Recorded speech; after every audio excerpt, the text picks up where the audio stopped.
इस वक्त की बहुत बड़ी खबर, एक ऐसी खबर जिसने अमेरिका में सनसनी फैला दी है। पेंटागन, व्हाइट हाउस हैरान है, अमेरिका के डिफेंस एक्सपर्ट्स घबराए हुए हैं और उसकी वजह यह है, खबरों के मुताबिक चीन के 16 मिलिट्री कार्गो एयरक्राफ्ट तेहरान में लैंड कर चुके हैं, तेहरान पहुंचे हैं। देखिए बहुत बड़ी खबर है ये। जो हालात इस समय चल रहे हैं उसके बीच में अगर चीन के 16 मिलिट्री कार्गो एयरक्राफ्ट जो हैं वो ईरान पहुंचते हैं तो आप इसका मतलब समझ जाइए। देखिए डील की जो बातें हैं, चर्चाएं हैं, डोनाल्ड ट्रंप की तरफ से अलग अलग दावे हो रहे हैं। क्या कोई चर्चा होगी, क्या बात होगी, पाकिस्तान में होगी, कहाँ होगी, मैं ये सब बातों में जाना ही नहीं चाहता। मैं इस चक्कर में पड़ना नहीं चाहता। इसका हिसाब डोनाल्ड ट्रंप को लगाने दीजिए, क्योंकि ये सब डील वील जो है इनका नतीजा जीरो है। यही बात अली खामनेई साहब ने कही थी और यही बात मैं भी मान के चलता हूँ। ये डील वील से कुछ बात चर्चा से होना नहीं है। जब डोनाल्ड ट्रंप पिटने लगते हैं तो वो डील करने लगते हैं, हाँ बातचीत चल रही है ये कहने लगते हैं, वो अलग बात है, उसको छोड़ दीजिए। लेकिन देखिए जो इंपॉर्टेंट खबर है वो ये, पहले मैं इसको पढ़ के बताऊं जो खबरें छपी हुई हैं सब जगह। Reports claim that 16 Chinese military cargo aircraft landed in Iran in what has been described as the largest reported Chinese airlift to the country since the war begin. जब से ये जंग शुरू हुई है ईरान और अमेरिका की, उसके बाद से सबसे बड़ा कंसाइनमेंट जो है वो तेहरान ईरान पहुंचाया गया है। 16 मिलिट्री कार्गो जेट्स चाइना के वो पहुंचने की खबर है तेहरान में। The reported flights have fueled speculation that Beijing may be expanding military support for Tehran as the conflict enters a new phase। जैसे जैसे ये जंग एक नए दौर में प्रवेश कर रही है उस बीच में माना यह जा रहा है कि चीन ने अब खुले तौर पर ईरान की बहुत बड़ी मदद की है।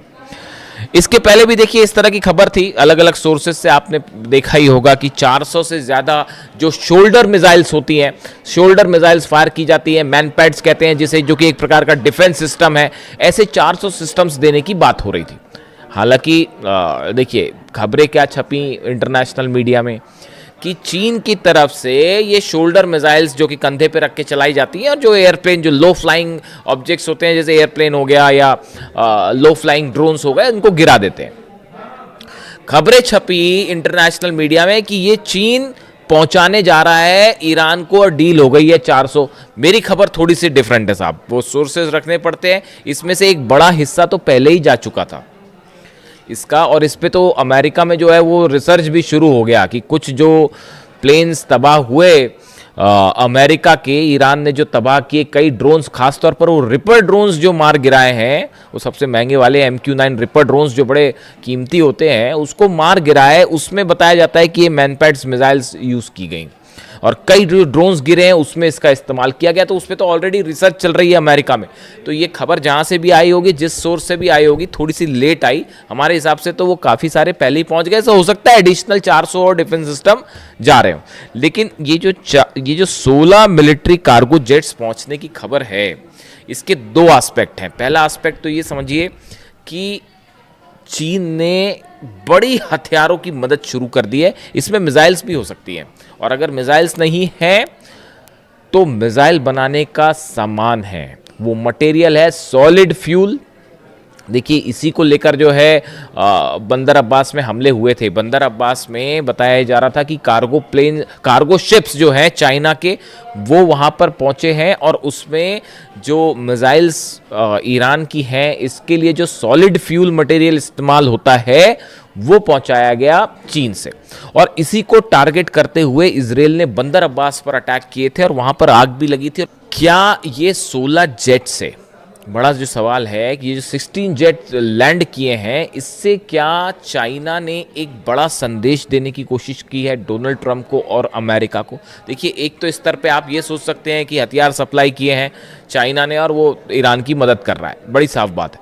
लेकिन इसके अलावा क्या एक बड़ा संदेश डोनाल्ड ट्रंप को गया है कि अगर आप ईरान पर हमला करते हैं तो उसका नतीजा यह होगा कि चाइना खुले तौर पर ईरान की मदद करेगा। देखिए, ये जंग आपको लगता है देखने में ऐसी हो सकती है कि ये इजराइल वर्सेस ईरान की जंग है मूल रूप से, या फिर अमेरिका वर्सेस ईरान, ऐसा नहीं है। इसके पर्दे के पीछे एक बड़ी जंग चल रही है जो अमेरिका वर्सेस चीन की लड़ाई हो रही है। यहां पे वर्चस्व की लड़ाई हो रही है मिडिल ईस्ट में। डोनाल्ड ट्रंप, ईरान, अगर ईरान पे देखिए हमला करने का जो मकसद है ट्रंप का, वो ये है कि अगर ईरान पर कब्जा करते हैं आप, ऐसा होगा नहीं, लेकिन ख्वाब देख रहे हैं डोनाल्ड ट्रंप, तो ख्वाब देखने में क्या जाता है, तो मैं उनके ख्वाब का जिक्र कर रहा हूं जो शायद दिन में भी देखते हैं वो। तो ईरान पर अपना प्रभाव जमा के मिडिल ईस्ट को पूरा कंट्रोल करना चाहता है अमेरिका, ऐसा कई एक्सपर्ट्स का कहना है। उससे होगा ये कि जो ये ऑयल, रशिया का ऑयल हो या चीन का ऑयल हो, वेनेजुएला पर आपने कब्जा करके वहां पर जो है चीन का ऑयल रोक दिया। अब दूसरी कोशिश है कि ईरान से जाने वाला चीन का ऑयल रोक दिया जाए, ताकि इकोनॉमी का जो वर्चस्व की लड़ाई है उसमें अमेरिका जो है वो भारी पड़े और चीन पीछे हो जाए। यही बात जो है वो पुतिन कह रहे हैं। पुतिन ने बयान दिया कि ये जो कोशिश है अमेरिका की, ये पुतिन का बयान है, मेरे ख्याल से 2 महीने पहले का, आप देख लेना, मिल जाएगा आपको। उसमें ये कहा गया कि अमेरिका जो है वो अगर हेल्दी कंपटीशन करे चीन के साथ तो चीन को भी फायदा होगा, अमेरिका को भी फायदा होगा। लेकिन जंग के तहत सैंक्शंस लगा के, हमले करके चीन की इकोनॉमी को नुकसान पहुंचाने की कोशिश अगर डोनाल्ड ट्रंप करते हैं तो ये बैकफायर करेगी और इससे अमेरिका को ज्यादा नुकसान होगा। यानी आप देखिए कितनी क्लैरिटी के साथ पुतिन समझ पा रहे हैं इस बात को हो क्या रहा है, चीन भी समझ पा रहा है, और किसी सूरत में रशिया और चाइना ईरान में हथियारों की कमी नहीं होने देंगे। देखिए, आप ये सोच रहे हैं, अगर बड़े सारे सवाल जो डोनाल्ड ट्रंप और पार्टी जो है इनकी एडवाइजर्स की पार्टी, ये जो है ये सोच रही थी कि ईरान की मिसाइल ख़त्म कर देंगे। ये 5 महीने तक इनकी कोशिश यही चल रही है कि ईरान की मिसाइल्स ख़त्म कर देंगे, और वो ये सोचते हैं ईरान की मिसाइल ख़त्म हो जाए, और जैसे ही ये सोचते हैं कि अब कम हुई मिसाइल, वो एक्स्ट्रा मिसाइल फायर करने लगता है। वो जॉर्डन में इतने बुरे पिटे हैं साहब, अगले वीडियो में मैं आपको बड़ा खुलासा करूंगा कि अरब देश अब क्या सोच रहे हैं इस पूरे हमले को लेकर। जॉर्डन में ऐसा पीटा है, कुवैत में ऐसा पीटा है, बहरीन में ऐसा पीटा है, सऊदी भी में भी जैसे हमले हुए हैं, उसके बाद जो है समझ में आ गया इनको कोई मिसाइल विसाइल खत्म नहीं हो रही। खबरें ये हैं कि मिसाइल्स अमेरिका की खत्म हो गई। जनरल डेन केन जो चीफ ऑफ जॉइंट स्टाफ है, ये जो हमले चल रहे थे, डोनाल्ड ट्रंप जो कह रहे थे हम सेकेंड वर्ल्ड वॉर के बाद सबसे बड़ा हमला करने वाले हैं, उसका नतीजा क्या होता ये भी डोनाल्ड ट्रंप को बताया गया है। उसका नतीजा ये होता कि नक्शे से कई देश मिट गए होते। आप सोच नहीं सकते कितने बड़े हमले होने वाले थे। ये जो डोनाल्ड ट्रंप अगर ये हमला कर देते, जो ये कह रहे थे कि सेकेंड वर्ल्ड वॉर के बाद सबसे बड़ा हमला होगा, एयरफोर्स 1 में उनसे पूछा गया तो बोले मैं वो हमला करने वाला था जो सेकेंड वर्ल्ड वॉर के बाद सबसे बड़ा हमला होता। और फिर उन्होंने कहा कि जो है वो सऊदी के क्राउन प्रिंस ने मुझे रोका और कतर ने मुझे रोका, और तमाम इन देशों ने जो है मुझसे कहा कि अभी आप हमले मत करिए और बातचीत को एक मौका दीजिए, और हम कोशिश कर रहे हैं कि लोगों की जानें ना जाएं। इस तरह की बात डोनाल्ड ट्रंप कर रहे हैं। 168 बच्चियों की मौत जो है वो दिखाई नहीं दी, है ना। अली खामनी साहब को टारगेट किया, वो दिखाई नहीं दिया। उनको शहीद करने के बाद सोचते हैं कि डील हो जाएगी। कैसे डील हो जाएगी साहब? अभी तो फिलहाल जो मेरे पास खबरें हैं, पुख्ता खबर नहीं है, अभी थोड़ी देर पहले हॉर्मुज में एक जहाज को ठोक दिया ईरान ने। थोड़ी देर पहले की खबर है, अभी धीरे से देखिए आएगी बाहर। धमाकों की खबर आ गई है, तो अब वहां पे कोई दिवाली का बम तो फूटा नहीं होगा, है ना। हॉर्मुज में कोई पटाखे तो चले नहीं होंगे, तो वो धमाके की खबर आई है, तो वो जहाज के करीब धमाके की खबर आई है, वो हलचल है वहां पे, देखते हैं क्या होता है। तो मेरे ख्याल से तो एक जहाज और ठोक दिया है ईरान ने, ये लो।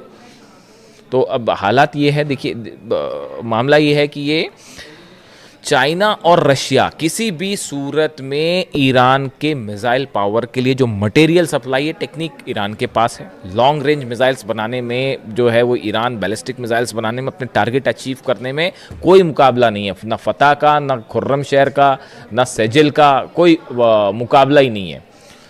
खैबर और खैबर शिकन दोनों वर्जन्स जो है मिसाइल के वो ऐसे हैं कि वो रिसर्च चल रही है कि भैया कैसे क्या इन्होंने क्या ही कर दिया। तो और मटेरियल की जो ज़रूरत है वो मटेरियल चीन और रूस से प्रोवाइड हो जाएगा, जो रडार्स हैं वो भी प्रोवाइड हो जा रहे हैं। तो किसी सूरत में चाइना और रशिया जो है वो ईरान को यहाँ पर सेटबैक नहीं होने देंगे, चाहे कितना बड़ा हमला हो जाए। शहादत होएगी, खून खराबा होगा, लेकिन ईरान, देखिए ईरान अपने आप में ईरान नहीं, 9 करोड़ लोग जो हैं वो एकजुट होकर खड़े हैं, तो ये हमले का कुछ नहीं होना जाना, इससे नुकसान होगा, लेकिन ये जंग में ईरान ऑलरेडी जीत चुका है। अब कितनी कोशिश कर ले डोनाल्ड ट्रंप, ये नतीजा बदलेगा नहीं। और ये बड़ा इकोनॉमिक स्टेक लगा हुआ है रशिया और चाइना का ईरान में, वो किसी सूरत में नहीं जो है नुकसान पहुंचने देंगे। बड़ा नुकसान की जंग हो जाए और ईरान हार जाए, ऐसा कतई नहीं होने जा रहा। और ना ही मिसाइल की कमी होने जा रही है, ना ड्रोन की कमी होने जा रही, चाहे जंग आज चले चाहे 5 साल चले। जैसे कि हथियारों की कमी यूक्रेन में नहीं होने दी जा रही, समझिए इस बात को। ये बड़ी फैक्चुअल चीजें हैं, मैं आपको बड़ी साइंटिफिक बात बता रहा हूं। यूक्रेन के पास क्या इतने हथियार थे? नहीं। पिछले 5 साल से जंग चल रही है ना, अमेरिका भी हथियार दे रहा है, यूरोप भी हथियार दे रहा है, उनके जम पे लंग हो रही है। जेलेंस्की तो मोहरा है, सिर्फ एक शतरंज का जरा सा पिद्दा सा मोहरा है और कुछ नहीं है। वो ईरान से भिड़ने चढ़े थे और ईरान ऐसी मार मारता कि याद आ जाती फिर नानी। तो हकीकत ये है कि वो जो है, जैसे वो हथियारों की कमी नहीं होने दे रहे, वैसे ना रूस होने देगा, ना चीन ईरान में हथियारों की कमी होने देगा। तो वो दांव फेल हो गया डोनाल्ड ट्रंप का। ये शय और मात का खेल चल रहा है शतरंज पे, और उसमें भारी पड़ जा रहा है ईरान।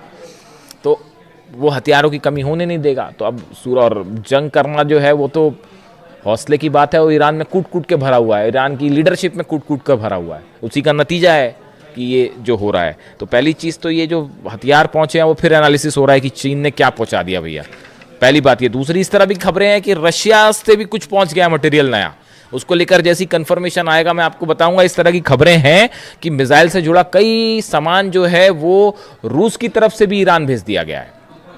ऐसी भी खबरें हैं, 1-2 दिन में देखिए आपको सुनने में मिल जाएगा ये मामला। इसके अलावा हॉर्मुज में जहाज की खबर मैंने आपको बताई। इसके अलावा देखिए बड़ी खबर एक ये भी है कि इजराइल ने बताया जा रहा है कि नेतन्याहू और डोनाल्ड ट्रंप के बीच फिर से बात हुई है। और ये जो पहले स्ट्राइक का प्लान था, जो नेतन्याहू अमेरिका गए, सब कुछ मामला सेट करके आए थे, पीट हेग्सेथ को समझा के आए थे कैसे हमले करना है और कैसे तबाही मचाना है, सब कुछ मामला जो है वो सेट हो गया था। लेकिन उसके बाद जो है एंड टाइम पे स्ट्राइक वापस हो गई, तो नेतन्याहू फिर नाराज बताए जा रहे हैं। अब वो फिर कोशिश कर रहे हैं कि किसी तरह से तैयार किया जाए हमला करने के लिए। तो वो बताया जाता है कि इजराइल ने जो है, नेतन्याहू ने इस तरह की बात की है डोनाल्ड ट्रंप से कि देखिए आप जो भी करें, हमला करना है हमला करो, डील करना जो करना करो, लेकिन इजराइल के इंटरेस्ट पूरे होने चाहिए, चाहे वो मिलिट्री के लिहाज से हो, चाहे सिक्योरिटी के हिसाब से हो, चाहे इकोनॉमी के हिसाब से हो। हमारे पूरे इंटरेस्ट को सेफ रख के जो काम करना है वो करिएगा। तो इस तरह से एक बार फिर थोड़ी मनमुटाव वाली खबरें आ रही हैं डोनाल्ड ट्रंप और नेतन्याहू के बीच में। खैर देखते हैं उसका जो भी हकीकत होगी। अभी फिलहाल इस खबर से सनसनी है और ब्रिटेन की इकॉनमी को बड़ा नुकसान हो रहा है, वो बाबल मंदेब और हॉर्मुज बंद होने के चलते। वो उसमें चलिए इकोनॉमिक एस्पेक्ट है, मैं उस पर अलग से आऊँगा। लेकिन फिलहाल इस खबर ने पेंटागन और न्यूयॉर्क में, खासतौर पर न्यूयॉर्क में जो एक्सपर्ट्स की कई थिंक टैंक्स होते हैं जो न्यूयॉर्क से ऑपरेट होते हैं और कुछ वॉशिंगटन में, सब में सनसनी फैला रखी। जो भी अपडेट होगा आप तक पहुंचाऊंगा। वीडियो कैसा लगा कमेंट करके ज़रूर बताएं। Thank you so much.